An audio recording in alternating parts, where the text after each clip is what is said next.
살 좀 빼야지. 이런 말 한 번쯤 해보셨죠? 요즘은 시니어 분들도 건강을 위해 체중 조절을 많이 하시는데요. 그때 가장 먼저 떠오르는 식단이 바로 단백질 식단입니다. 밥은 줄이고 고기는 늘리고 닭가슴살, 삶은 달걀, 쉐이크. 왠지 건강해지는 느낌 있으셨을 거예요. 그런데 이렇게 열심히 단백질을 챙겨 드신 분들 중에 정작 몸이 더 피곤해지고 입맛도 사라지고 속도 더부룩해졌다는 분들이 계십니다. 심한 경우엔 간 수치가 확 올라가서 병원까지 가는 분들도 있고요. 아니, 단백질이 왜 문제야? 오히려 단백질이 간을 돕는 거 아니야? 맞습니다. 적당한 단백질은 우리 몸에 꼭 필요하고 근육 유지에도 도움을 줘요. 하지만 문제는 나이에 따른 간 기능 저하를 고려하지 않고 젊은 사람들처럼 무조건 많이 드시는 경우입니다.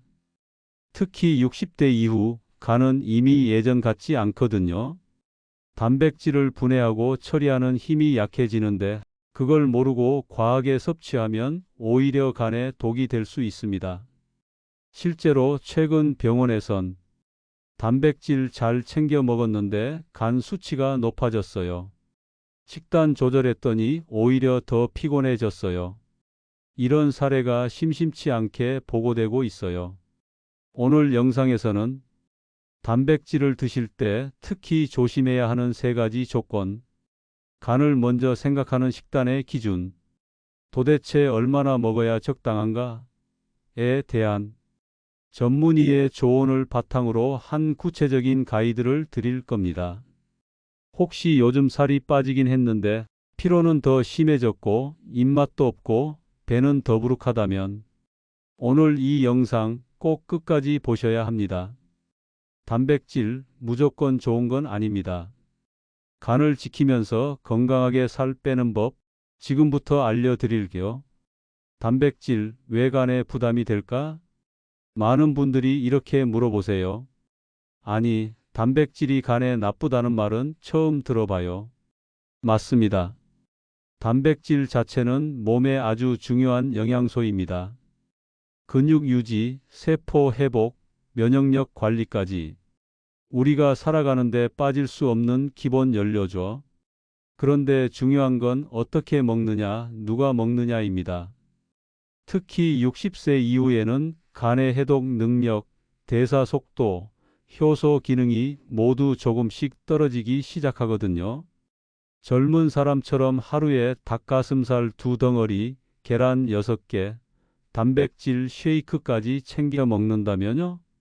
간 입장에서는 도대체 이걸 다 어떻게 처리하라는 거야 하고 힘들어지는 겁니다.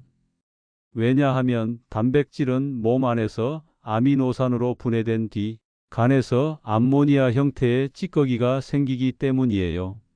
이 암모니아는 매우 독성이 강해서 간이 다시 한번 이것을 요소라는 무해한 형태로 바꿔서 소변으로 배출하게 됩니다.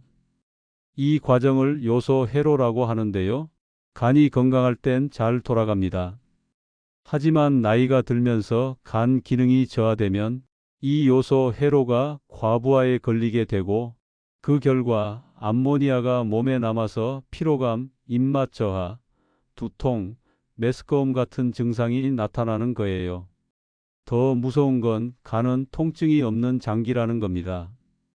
간이 힘들다고 아프다고 말하지 않아요. 그래서 대부분 피곤하다, 밥맛이 없다, 가슴이 답답하다 이렇게만 느끼고 넘기시죠. 그러다 병원 가서 간 수치를 재보면 어라? 간 수치가 비정상적으로 높아요라는 말을 듣게 되는 겁니다. 게다가 간은 재생 능력이 뛰어나긴 하지만 계속 과부하가 걸리면 지방간 염증 간염 간경화로 진행될 수 있어요. 특히 비알코올성 지방간, 즉 술을 안 마셔도 생기는 간 손상이 요즘 60대 이상에서도 굉장히 많이 늘고 있습니다. 그리고 이 모든 시작이 난 건강해질 거야 하며 드셨던 고단백 식단에서 비롯될 수도 있다는 사실. 많이 충격적이시죠? 특히 단백질만 드시면서 탄수화물과 섬유질, 비타민 섭취를 줄이면 간은 더욱 피곤해집니다.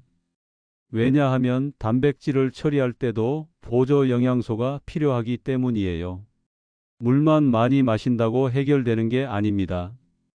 요약하자면 단백질이 나쁜 게 아니라 몸 상태를 고려하지 않은 무리한 섭취가 문제라는 겁니다. 60대 이후엔 내 간이 지금 이걸 감당할 수 있을까? 항상 먼저 생각하고 드셔야 해요. 그럼 단백질은 얼마나 먹는 게 좋을까요? 여기서 한번 짚고 넘어가야 할 게 있습니다. 단백질이라고 해서 무조건 많이 먹는다고 좋은 건 아니거든요. 특히 60대 이상에서는요. 나이가 들면 몸에서 단백질을 흡수하는 능력도 떨어지고요. 간 기능도 예전 같지 않아서 한꺼번에 너무 많이 먹으면 오히려 간에 부담이 될 수 있습니다. 예를 들어볼게요. 체중이 60kg이신 분이라면 하루에 60g 정도의 단백질이 적당해요. 근데 많은 분들이 그걸 한 끼에 몰아서 드시는 경우가 있더라고요. 그러면 간이 그걸 다 한꺼번에 처리해야 해서 정말 피곤해지는 겁니다. 그래서 가장 좋은 방법은 세 끼에 나눠서 한 끼에 20g 정도씩 드시는 거예요. 예를 들어서요. 삶은 계란 하나는 단백질이 약 6g 정도, 두부 한 모는 8g 정도, 고등어 한 토막은 18g 정도, 우유 한 컵은 7g 정도 돼요. 이렇게 보면 생각보다 쉽게 채울 수 있어요. 그쵸? 그리고 또 하나, 단백질이라고 하면 다 고기만 떠올리시는데요. 지방이 많은 육류 단백질은 오히려 간에 더 큰 부담이 될 수 있어요. 그래서 전문가들이 권하는 건 등푸른 생선이나 두부, 콩, 렌틸콩, 우유 같은 부드러운 단백질입니다. 게다가 이런 단백질들을 비타민 B군이 풍부한 채소나 곡물이랑 같이 드시면 간에서 단백질을 분해할 때 더 원활해져요. 그러니까 고등어랑 브로콜리, 두부 샐러드에 견과류를 곁들이는 식단, 이런 게 요즘엔 정말 좋은 식사법인 거죠. 그리고 주의하실 점이 또 있어요. 아침 공복에 고단백 쉐이크나 삼겹살 같은 건 간에 무리가 갑니다. 그보다는 삶은 계란이나 두부 반찬, 우유 한 컵 같은 걸로 편안하게 시작하시는 게 더 좋아요.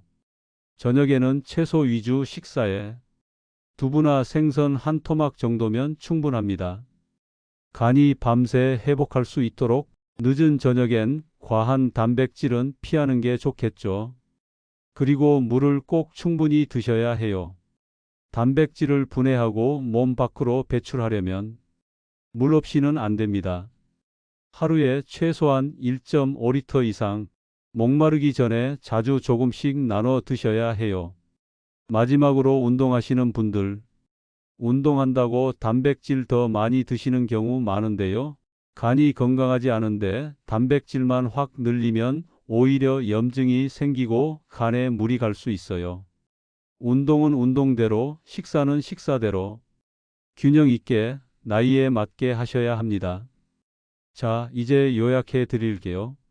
하루에 체중 1kg당 1g, 한 끼에 20g씩 나눠 드시기, 고기보단 생선, 두부, 콩류 위주로, 아침 공복엔 부드러운 단백질, 수분 섭취는 충분히, 운동한다고 해서 무리한 보충제는 금물.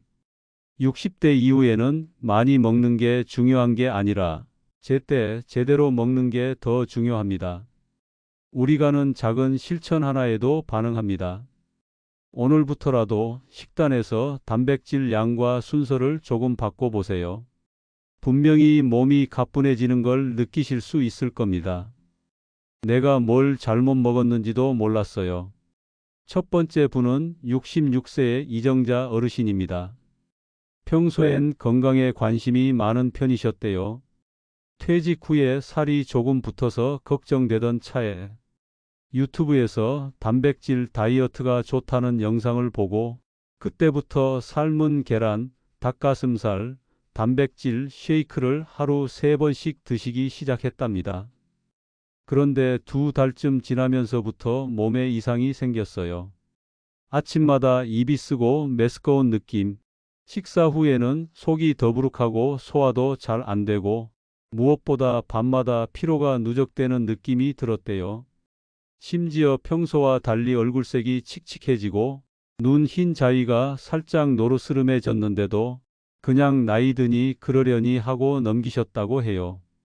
결국 건강검진을 받았고 간 수치 상승이라는 말을 처음 들으셨답니다.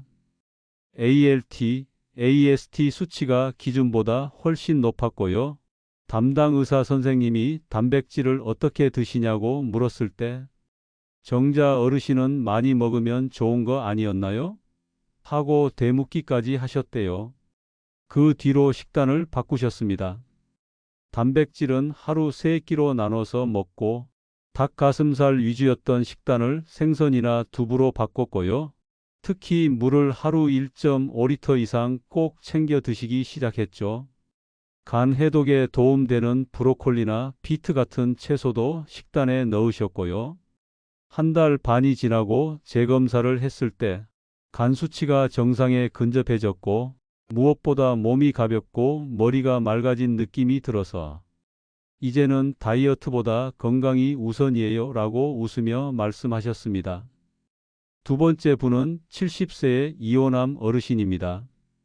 젊었을 때 간염을 앓은 적이 있어서 간 건강에 나름 신경 쓰고 사셨지만 어느 날부터인가 오후만 되면 기운이 뚝 떨어지고 집에만 있어도 피곤하다, 눕고 싶다는 생각이 들기 시작했대요. 병원에서는 나이가 들어서 그렇다며 별다른 조치를 하지 않았고 호남 어르신은 내가 너무 약해졌나 보다 하고 이때부터 단백질 파우더를 하루 2번씩 마시기 시작했답니다. 근데 웬일인지 피곤한 건 여전하고 오히려 소화가 더 안 되고 속이 답답해졌대요. 결정적인 건 혈액 검사 결과였습니다. 담당 내과 의사 선생님이 간이 조금 지쳐 있어요. 요즘 고단백 식단 하시나요? 하고 물었고 단백질 보충제를 말씀드리자 지금 간에 제일 부담 주는 게 바로 그겁니다. 라고 들으셨다고 해요. 그 후로 식단부터 다시 시작했습니다. 아침은 우유 한 컵에 바나나, 점심은 생선이나 두부 반찬에 잡곡밥, 저녁은 가벼운 채소 위주의 미소된장국 같은 구성. 그리고 운동 후에는 쉐이크 대신 삶은 달걀 하나 정도로 마무리. 이후 3달간 간 수치가 안정되었고 무엇보다 피로감이 훨씬 줄고 아침에 눈 뜰 때 상쾌해졌다고 말씀하셨습니다. 이 어르신은 지금도 동네 주민센터 건강교실에서 단백질도 간에 맞게 먹어야 한다는 이야기를 직접 나눠주시고 계십니다. 세 번째는요. 아직도 병원에 갈 정도까진 아니지만 단백질 섭취에 의문이 생겼던 68세 김분자 어르신 이야기예요. 김 어르신은 채식 위주 식단을 하다가 나이 들면 단백질은 꼭 먹어야 한다는 이야기에 갑자기 고기 섭취를 늘리셨대요. 그런데 그때부터 얼굴이 자주 붓고 화장도 잘 안 먹는다. 화장실을 자주 가는 느낌까지 들기 시작했어요. 처음엔 갱년기 후유증인가 했지만 주치의 선생님이 말하길 지방이 많은 단백질은 간이 받아들이기 어려울 수 있다고 조언해 주셨고 이후 두부, 콩, 계란 흰자 위주로 바꾸신 다음부터 붓기가 가라앉고 얼굴도 훨씬 편안해 보인다는 말을 듣기 시작하셨대요. 이렇게 세 분 다 단백질이 몸에 좋다는 말만 믿고 무작정 드시다가 간이 지쳐갔던 분들입니다. 그런데 식단을 바꾸고 양을 조절하고 무엇보다 간을 배려한 식사법으로 전환한 뒤에는 하루하루 달라졌다고 말씀하셨어요. 몰라서 그랬어요. 좋다고 하니 많이 먹었죠. 그때 누가 한마디만 해줬어도 이런 말 참 많이 들립니다. 이제는 우리가 그 한마디를 들을 수 있도록 이야기를 나누고 바르게 알리는 게 중요한 시대입니다. 4. 단백질 어떻게 먹어야 간이 안 지칠까요? 단백질은 우리 몸에 꼭 필요한 영양소입니다. 근육 유지, 면역력, 회복력 모두 단백질 덕분이죠. 하지만 잘못된 방식으로 먹으면 오히려 간이 먼저 탈이 납니다. 특히 60대 이후에는 간 기능이 서서히 떨어지기 시작하기 때문에 단백질 섭취의 방법이 정말 중요해집니다. 그럼 어떻게 먹는 게 좋을까요? 1. 단백질 양을 너무 많이 먹지 마세요. 시니어 분들이 가장 자주 하는 실수가 단백질은 많이 먹을수록 좋다는 오해입니다. 하지만 나이가 들수록 간에서 단백질을 분해하고 처리하는 능력도 줄어듭니다. 그래서 하루에 필요한 단백질 양은 체중 1kg당 1 내지 1.2g 정도가 적당합니다. 예를 들어 체중이 60kg이면 하루 60 내지 70g 정도가 적당한데요. 닭가슴살 100g에 단백질이 약 23g, 삶은 달걀 하나에 6g, 두부 한 모엔 약 20g 정도 들어 있습니다. 식사 때마다 조금씩 나눠서 드시는 것이 중요하지 한 끼에 몰아서 드시는 건 간에 부담을 줍니다. 2. 단백질 종류를 다양하게 섞으세요. 단백질이라고 다 같은 건 아닙니다. 소고기나 돼지고기처럼 지방이 많은 육류는 소화 과정에서 간을 더 힘들게 만들 수 있습니다. 반면에 식물성 단백질 두부, 콩, 견과류와 지방이 적은 동물성 단백질 계란, 흰자, 생선은 간 부담을 줄이면서 필요한 영양소를 제공하죠. 특히 등푸른 생선, 예를 들어 고등어나 꽁치 같은 생선은 단백질뿐 아니라 오메가3도 함께 들어있어 간의 염증을 줄이는 데 도움이 됩니다. 매일 같은 단백질만 드시기보단 닭가슴살, 두부, 계란, 생선, 콩 이렇게 번갈아가며 식단을 구성하면 간은 물론 위장과 신장에도 더 좋은 선택이 됩니다. 3. 단백질은 운동과 함께 물과 함께 드세요. 단백질을 먹고 나면 간과 신장이 노폐물을 걸러내는 작업을 하게 됩니다. 그렇기 때문에 단백질 섭취가 많을수록 수분 섭취도 꼭 늘려야 합니다. 특히 60대 이후에는 갈증을 잘 느끼지 못해서 자기도 모르게 탈수 상태가 되기 쉽죠. 하루 1.5에서 2리터 정도의 물을 아침 기상 후, 식사 30분 전, 운동 전후, 자기 전 이렇게 나눠서 천천히 마시는 습관이 중요합니다. 물 대신 커피나 국물로 대체하는 것은 간에 더 부담을 줄 수 있으니 주의하세요. 그리고 운동이 빠지면 안 됩니다. 단백질을 섭취한 만큼 가볍게 걷기, 스트레칭, 근력 운동을 병행하면 섭취한 단백질이 간을 거치지 않고 근육으로 바로 쓰이기 때문에 간 부담이 줄고 건강한 몸을 유지할 수 있습니다. 4. 단백질 보충제 꼭 필요할 때만 시중에 파는 단백질 파우더나 음료, 병원에서 먹는 고단백 영양식 등은 단백질 흡수가 빠르고 간단해서 좋다고 생각하기 쉽지만 문제는 과잉 섭취입니다. 이미 식사를 하고 있는 상황에서 또 보충제를 마신다면 그건 단백질을 과다하게 밀어넣는 것과 같아요. 이런 경우 간은 물론 신장에도 무리가 갈 수 있습니다. 의사나 영양사에게 검사 후 권유를 받았을 때 또는 씹기 어려운 환자나 노인에게 한 끼를 대체할 때 한정해서 사용하는 게 안전합니다. 무조건 좋다고 먹는 건 가장 위험한 방식입니다. 5. 이런 증상이 있다면 단백질 섭취부터 점검하세요. 식후에 속이 더부룩하고 구역질이 날 때, 아침에 입이 쓰고 눈이 노래 보일 때, 얼굴이 붓거나 피로가 오래 지속될 때, 밤에 잠이 들기 어렵거나 자주 깨는 경우, 이런 증상들은 간이 지쳐 있다는 신호일 수 있습니다. 이럴 땐 단백질을 잠시 줄이고 식단을 가볍게, 물을 충분히, 채소를 넉넉하게 해주세요. 며칠만 해도 몸이 달라진다는 걸 느끼실 수 있을 겁니다. 무엇이든 적당히가 중요합니다.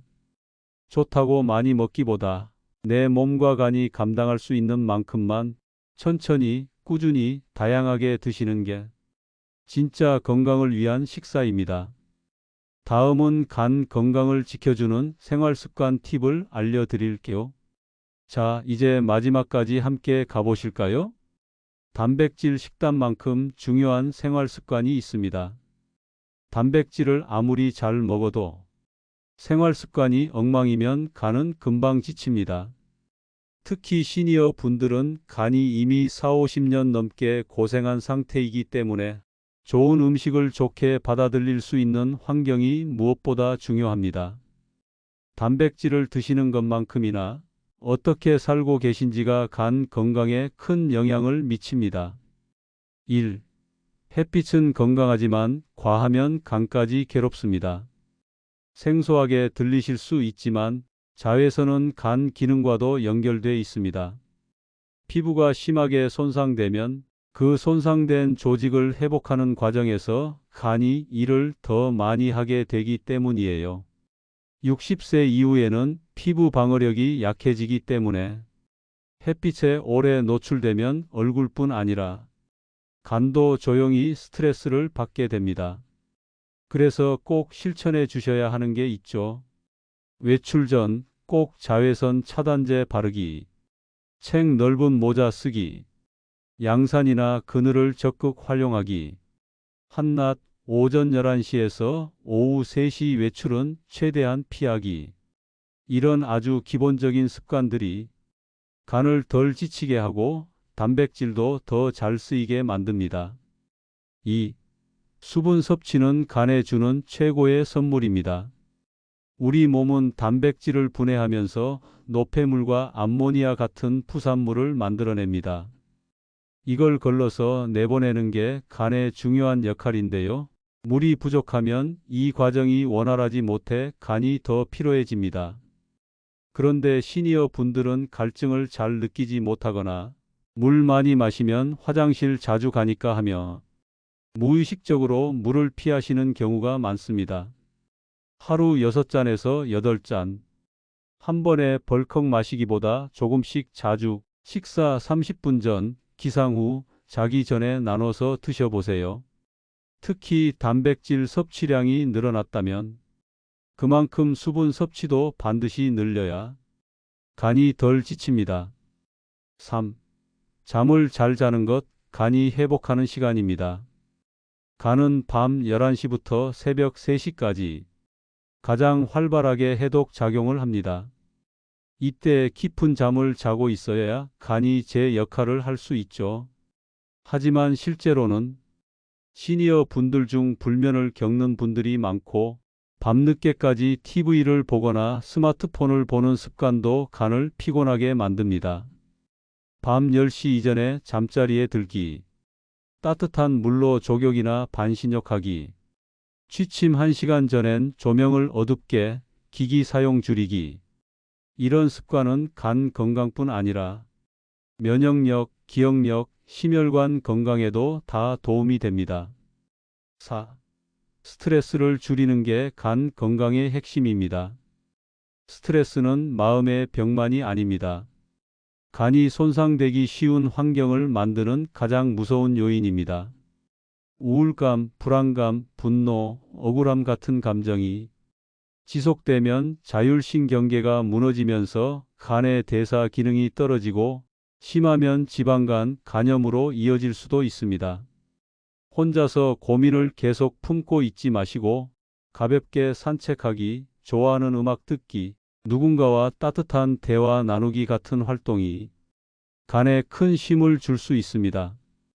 또한 취미생활을 꾸준히 가져보세요. 화초 키우기, 글쓰기, 봉사활동도 좋고 손주와 영상통화하는 일상도 스트레스 완화에 훌륭합니다. 5. 식사는 덜 짜게, 더 신선하게 정해진 시간에 간을 도와주려면 소금, 설탕, 인스턴트 식품, 기름진 음식은 줄이고 채소, 과일, 통곡물, 해조류, 생선은 늘려야 합니다. 단백질 식단을 하더라도 반찬 하나는 반드시 채소나 김, 나물류로 구성해 주세요. 그래야 단백질이 간에 부담이 되지 않고 균형 있게 쓰일 수 있습니다. 그리고 식사 시간을 가능한 일정하게 유지해 주세요. 오락가락한 식사 시간은 간을 예측 불가 상태로 몰아넣기 때문에 회복과 해독이 더 어려워집니다. 지금까지 알려드린 햇빛 차단, 수분 보충, 수면 관리, 스트레스 해소, 식습관 개선, 이 5가지 생활 습관은 단백질을 제대로 섭취하고 간을 지키기 위한 가장 강력한 도우미입니다. 음식만 잘 먹으면 된다고 생각하기 쉬운데 정말 중요한 건 우리 몸을 건강하게 받아들일 수 있는 환경을 만들어주는 겁니다. 살 빼려다 간 망가졌습니다. 이 말을 남일처럼 넘기지 마세요. 우린 모두 한 번쯤은 이런 생각을 해봤을 겁니다. 살만 조금 빠지면 몸도 가벼워질 거야. 나이 들어도 뱃살은 줄여야지. 안 먹고 버티면 뭐라도 빠지겠지. 그 마음 충분히 이해합니다. 하지만 그 과정에서 간이라는 장기의 고통은 너무 쉽게 지나쳐왔던 건 아닌지 이제는 돌아봐야 할 때입니다. 많은 분들이 단백질이 좋다니까 무조건 단백질을 더 먹고 탄수화물은 줄이고 심지어 한 끼를 통째로 단백질 파우더나 닭가슴살로만 해결하시기도 합니다. 그런데 말이죠. 그 결과 체중은 조금 줄었을지 몰라도 몸은 점점 더 피곤해지고 검사 결과 간 수치가 올라간 분들 꽤 많습니다. 의사로서 제가 드리고 싶은 말씀은 간단합니다. 단백질은 약이 될 수도 독이 될 수도 있다는 것. 그걸 가르는 건 결국 균형입니다. 단백질을 먹되 간이 받아들일 수 있을 만큼 함께 회복할 수 있도록 도와주는 습관을 꼭 만들어야 합니다. 오늘 말씀드린 내용 중 단 하나만이라도 꼭 기억해 주세요. 단백질을 먹으면 물도 같이 간이 일하는 밤 시간엔 푹 쉬기, 햇빛 아래선 피부와 간도 보호하기, 마음의 짐은 속에 담아두지 않기. 이렇게 간단한 생활 습관이 살도 덜 찌게 하고 무엇보다 간을 건강하게 지켜주는 핵심이 됩니다. 어떤 분은 나이 들어서 이제 뭘 바꿔요 하십니다. 그런데요, 간은 생각보다 회복력이 좋은 장기입니다. 지금부터라도 제대로 도와주면 다시 건강해질 수 있는 힘이 남아 있어요. 간이 아프면 온몸이 지치고 기억력도, 면역력도, 소화력도 다 떨어집니다. 반대로 간이 튼튼하면 살도 덜 찌고 덜 피곤하고 덜 아픕니다. 건강은 무엇을 먹느냐보다 어떻게 살고 있느냐에 달려 있다는 사실 꼭 기억해 주세요. 지금까지 함께 해주셔서 고맙습니다. 이 영상이 도움이 되셨다면 구독과 좋아요로 함께 해주세요. 시니어 건강 앞으로도 매일 한 걸음씩 함께 바꿔가겠습니다. 감사합니다.